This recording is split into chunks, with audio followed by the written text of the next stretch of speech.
Book of Heaven, Volume 29, April 24th, 1931. How God, in operating, requires the acts of the creatures as the little ground on which to place his works. Who forms the breath, the heartbeat of creation? The works of God, bearers of life. I was continuing my acts in the divine fiat. Oh, how I would love that nothing would escape me of what it has done, both in creation and in redemption, to be able to compete with my little incessant, I love you, I adore you, I thank you, I bless you, and I pray you that the kingdom of the divine will come upon earth.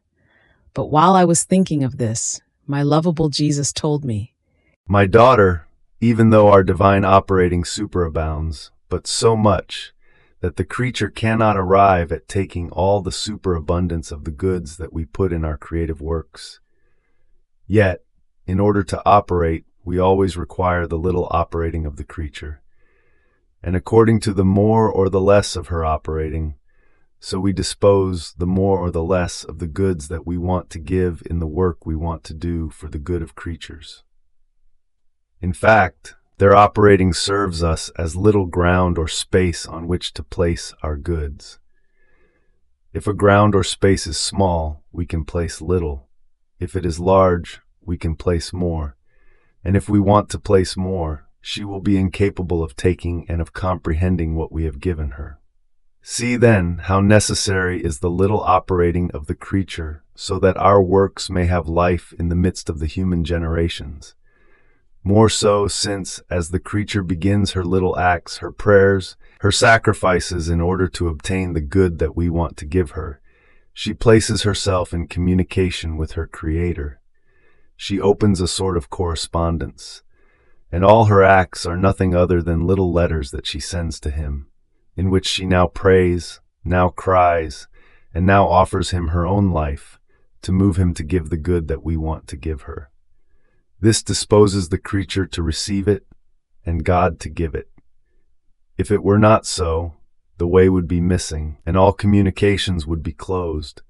The knowledge of the one who wants to give the gift would be missing, and it would be like giving and exposing our gifts to hostile people who are neither loved by us nor lovers of us, which cannot be. While, when we want to do a work, we always elect someone who loves us and whom we love, because love is the seed, the substance, the life of our works.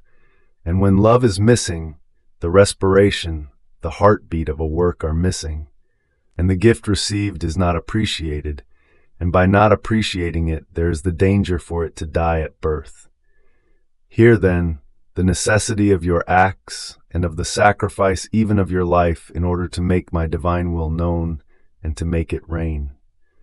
There is no greater work than this, and this is why I want your repeated acts, your incessant prayers, and your prolonged sacrifice of a life buried alive.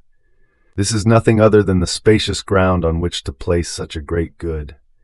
Each act of yours is a little letter that you send to us, and we, in reading it, say, Ah, yes, there is someone who wants our will upon earth, and who wants to give her own life in order to make it rain. With this, we dispose things, the graces, the events, in order to fill your little ground, and we wait for you to expand it more in order to place the great gift of the kingdom of our will. This happened in redemption. I waited for so long to descend from heaven to earth in order to give the chosen people sufficient time to prepare, with their acts, prayers, and sacrifices, the little ground on which I could place the fruits of redemption, which were so superabundant that creatures are yet to take everything. And if they had done more, I would have given more. And if I had wanted to give more without even a comma, a dot of their acts, it would have been for them like an illegible book whose language is unknown, like a treasury as though without key, such that one does not know what is inside. In fact, the act of the creature is the eye that reads and the key that opens in order to take my gifts. And besides, to give without the gift given being known, it would have been a sorrow and unworthy of our wisdom. Therefore, be attentive in following my divine will. The more you will follow it, the more you will recognize it, and the more superabundant it will be in giving its goods. After this, I was continuing my round in creation to unite myself to the acts done by the divine will in it. And my sweet Jesus added, My daughter, the breath, the heartbeat, the blood circulation of creation is our love, adoration, and glory. We placed in it what we are in ourselves. Our nature is most pure love, and our sanctity is so great that what this love produces are nothing other than profound adoration and perennial glory to our divine being. So, in putting out the creation, we had to put what we possess, nor could we put things that did not belong to us. Therefore, the heartbeat of creation is love, and as it palpitates, it pearls it with new love, which, giving it the race of the circulation, repeats incessantly, adoration and glory to our Creator. Now, if the creature goes around in the created things, placing her love, she places her own and takes our love, and makes new love arise, to wait for her again in order to receive and to give its love. So, an exchange takes place and a contest between the created things and the creature, which, uniting together, give love, adoration, glory to our Supreme Being. Therefore, if you want to love, think that all created things have our mandate to give you love, as long as they receive yours. In this way, the feast of our love will be maintained in heaven and on earth, and you will feel the happiness of our love. And the breath of love, the heartbeat of the adoration, will be substituted in you, and perennial glory to your Creator will circulate in your blood. Now, you must know that our works are full of life. Our creative strength has the virtue of placing the vital seed in all the works we do, and of communicating it to the creatures who make use of them. Creation is packed with our creative works. Redemption is an immense field of our actions, done so that they might bring to creatures the life and the good that they contain. So we are surrounded by the magnificence of our works, but we have the sorrow that these works are not taken, and many of them are not even known by creatures, and therefore are as though dead for them. In fact, they bring life and produce fruits of life for as much use as they make of them, and to keep so many vital works exposed, so many properties of ours without producing the fruits they contain.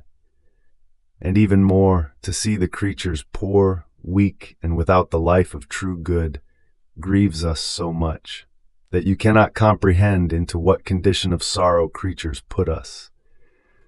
We find ourselves in the condition of a father who, having many children, prepares lunch, and while he prepares it, he is all in feast, thinking that his children will not be starving, but will eat of his own.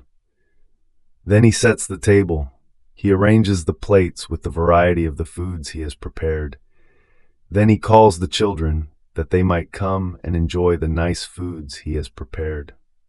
But the children do not listen to the voice of the father, and the lunch is left there without anyone touching it.